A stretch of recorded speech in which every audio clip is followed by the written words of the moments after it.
This episode is brought to you by Paramount Plus. Paramount Plus has movies. So many movies. The movies you've seen 1,000 times and could watch 1,000 more. Iconic movies your friends can't believe you haven't seen. New movies, classic movies, new takes on classic movies. So whether you're into Top Gun or The Naked Gun, Mean Girls or Mission Impossible, Smurfs or Sonic the Hedgehog, there's a mountain of movies to discover on Paramount Plus. Start streaming today. This episode is brought to you by LinkedIn. Healthcare professionals can lead their careers with LinkedIn.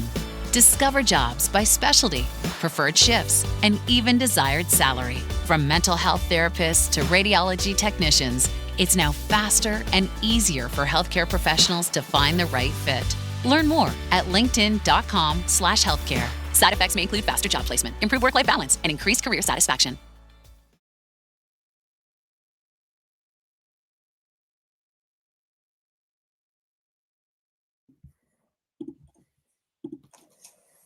Welcome to episode 59 of the Inside Job Boards and Recruitment Marketplaces podcast. I am Stephen Rothberg, one of the co-hosts. I'm the founder of College Recruiter, and regular viewers will see that my background's a little different than it usually is. I am in a tiny little town in northern Minnesota called Knife River, working remotely. Peter, looks like you're in the usual bat cave, the usual bat time. I'm in the world headquarters, the great world headquarters of the AIM Group. We provide business intelligence for recruitment marketplaces, and we've been doing it for 26 years, all of them based in this one bedroom of my house. 26 years is long enough to know better. And the next room over has the water view, which is the pool. And it's a lot warmer here than it is there, because here today we're going to hit 28 Celsius or 82 Fahrenheit, and it's colder there, I'll bet you, Stephen. And it's also colder. We're going to hit about 2 Celsius, which is about 35 Celsius Fahrenheit. And I bet you it's warmer here as well than it is in Amsterdam. Are you in Amsterdam, or are you actually elsewhere, Jelmer? I'm in a little town near Amsterdam, near the coast, so more to the coast, and it's way colder here. Okay, Wakeova.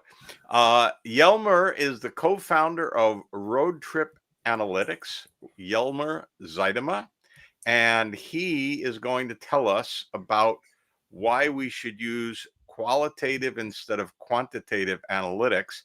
But before we do that, I'm betting lots of our audience doesn't know anything about Roadtrip Analytics. Yeah. So why don't you give us the 30-second elevator pitch, or podcast pitch in this case, and then we'll talk about qualitative versus quantitative and what the heck analytics are and why they matter to recruitment sites and job boards. Perfect. First of all, as Roadtrip agency, we provide analytics to our clients, and we provide analytics and insights about recruitment marketing, mainly about career sites, but also about ATS data. We like to combine the two, and that's also where this conversation will be about. And I bet that most people haven't heard of us because we're mainly active in Europe, and this is also one of the first times that we go global. Well, that's a good thing to do. Analytics, big topic. Boil it down into a couple hundred words, and then Stephen will quiz you extensively. Boil it down in a couple of words. It's actually insights in what happens on your career site and what happens in your ATS. We know that there's a lot of budget going around to get people on your website, to get people on your job board. What actually happens when people land on your website? There it starts for us. We help a lot of people with advertising too. We mainly do that as a consultancy service. What we do is we look into analytics, we look into the data of what people do, the behavior of candidates on platforms, and we do a narrow check on what can be better in most occasions. So when you were telling me earlier, as we were kind of like booking you as a guest, that you believe that employers and others in the industry, I'm assuming also, job boards / recruitment marketplaces, programmatic companies, that we should be focusing more on qualitative instead of quantitative analytics. What's the difference between the two? And why do you feel like qualitative, we should be leaning toward that? What we have seen so far with all of the clients that we have helped within the time span of a Roadtrip agency is that we see that nobody is happy with 1,000 candidates. Nobody's happy with 1,000 applications.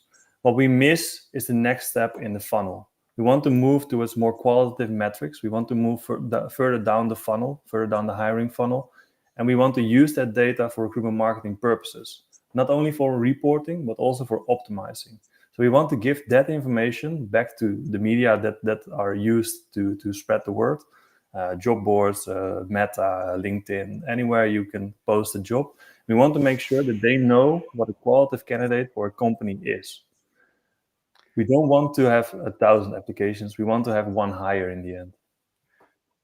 But how do you judge, and what metrics do you think of as qualitative versus quantitative? Everybody agrees we don't want 1,000 application unless we're hiring 1,200 people or 700 people, high volume hiring. Do you do a podcast about that, Stephen? Yes, you do. Anyway, but everybody agrees that for one position, you want 6, 8, 12, 20 good candidates. Yeah. How do you measure in qualitative as opposed to quantitative?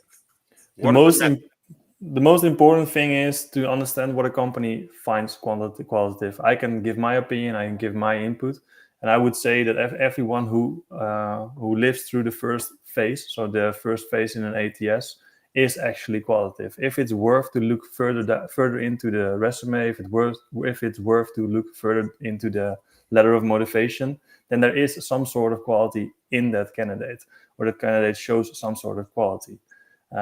Giving that information back to recruitment marketing purposes, we can actually build upon that metric instead of a click or a view or an impression, where most recruitment marketing agencies still get paid for. CPC is still a big thing. And a lot of job boards have tried to go to CPAC models. But in the end, it's about a more qualitative metric. It's about people who are qualitatively enough to hire. I find this to be very interesting, and I agree with you also that a really good way of measuring is that candidate of quality is, did the employer move them forward in the ATS, right? We received your application. Have you ever been to a webinar where the topic was great, but there wasn't enough time to ask questions or have a dialogue to learn more? Well, welcome to HR and Payroll 2.0, the podcast where those post-webinar questions become episodes. We feature HR practitioners, leaders, and founders of HR, payroll, and workplace innovation and transformation, sharing their insights and lessons learned from the trenches.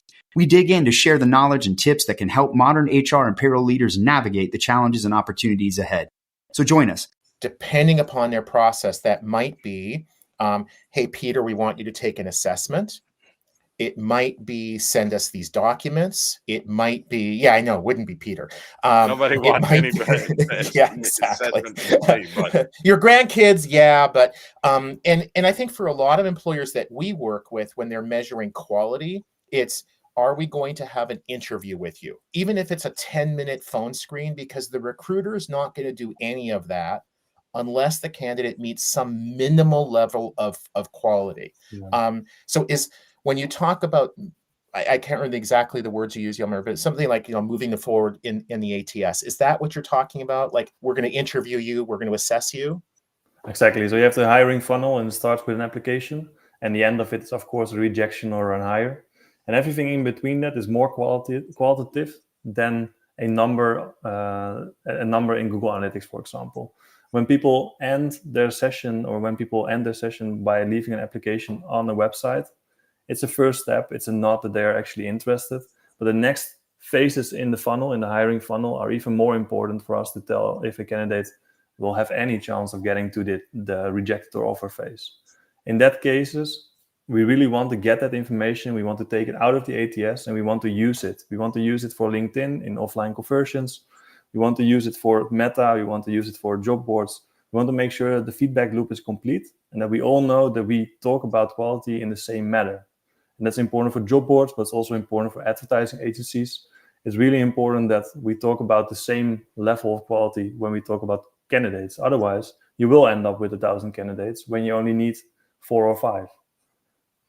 And you measure by tracking steps in the funnel, essentially? Yeah. Okay.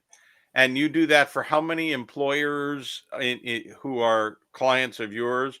Or do you do that on a white label basis for job boards or for ATS? We can do both. ATSs? We currently have a few ATSs integrated. So we started out with the biggest well-known by the direct employers. In the Netherlands, we also have a few staffing agencies that use these services. Job boards are the next step. It is, of course, also a valid question if job boards are ready. Not all job boards in the Netherlands are ready. The bigger ones are ready. I know that most of them have a feedback loop and they love to get this information because it also helps them deliver more value. And the more value you deliver, the more budget you will get over time. So it's actually, we're trying to introduce a new metric. That metric is qualitative candidates. And whatever that is for a client or for a direct employer, for a job board, we want to send that back to the one who's getting the budget. And here comes the pitch. If you want to talk to the job board, you should be at RecBuzz in Barcelona in April. But we got time for Stephen to ask you one more question, I think, and then we wrap up because we're running out of time. Yeah, no, it's interesting to me. So like at College Recruiter, we're heavily programmatic. The jobs that we run, millions at any given time, come in feeds. Very few of the employers have the ability to, in real time, tell us, did that click convert into an application? But in the last year, that number has grown rapidly. Yeah. And I can speak for other job boards. It's like, if we know that of these 100 clicks that we sent you, these 20 converted into applications, we can send you more of those and fewer of the ones that didn't. Even better, and I think this is, correct me if I'm wrong, this is what Roadtrip can do. Not just did it convert into an application, but did it move forward? So we get that data from almost none of our customers. We had almost no qualitative data. And if we had that, then we could say of the 20 applications, these 5 are being interviewed. We're going to send you more of those. And is that kind of the pitch that Roadtrip makes? That's exactly the pitch. And it's the pitch to the job boards because job boards like it, as you state yourself. But direct employers also like it because the lesser applications you get, the lesser budget you have to invest. Because in most occasions, it takes a lot of time, it takes a lot of budget to get 1,000 applications. But if you only needed 5 with the right information, the right feedback loop to the advertiser, that would have saved you a lot of time and a lot of budget. Because what we sometimes forget is that 1,000 candidates cost a lot of money, but also a waste of time of recruiters. It's actually the best way to burn out recruiters, I think. And that's also something that you want to prevent. Well, we're absolutely in favor of not wasting recruiters' time, but we're totally not in favor of cutting spending at job boards. So you win on half of the battle. We get more budget from employers who can see that we're delivering quality. I feel you. Yes, I totally understand. Our wallets like this, and we're going to open our wallet like that. So yes, I totally understand that. I agree with you. I was being flipped as always. And on that note, Jelmer, I will see you at RecBuzz, I hope. Will do. Stephen, I will see you at RecBuzz if you can make it. I understand there are things going on. And it is a pleasure meeting you, Jelmer. Ziudema, I got it close or right? No, it's perfect. The only guy who comes after me in the alphabet. And then there's Stephen Rothberg. Nothing more to be said. Nobody cares. Have a good morning, afternoon, evening. I'm glad your internet held out. Yeah, and to the viewers, hang on a second. We have a new video about AIM Group. This should be fun. That should. Cheers, Jelmer. Cheers. Hey, thank you. Bye-bye. Bye.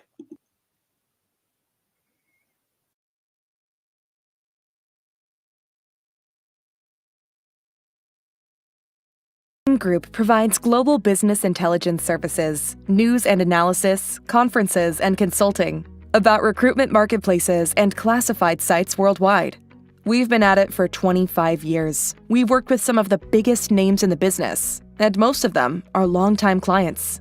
We publish comprehensive, deep dive reports annually on the leading marketplaces in recruitment, autos, real estate, and general merchandise. We also publish the bi-weekly AIM Group Marketplaces Report. Our newest product is a weekly newsletter on recruitment marketplaces. Check out aimgroup.com to sign up or for more information.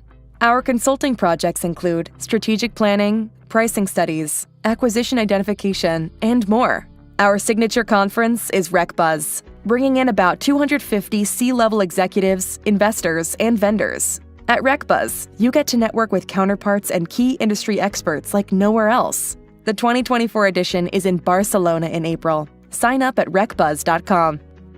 We know more about the marketplace industry than anyone else. We've been at it for 25 years after all. Visit us at aimgroup.com for more information or get in touch at info@aimgroup.com. AIM Group provides global business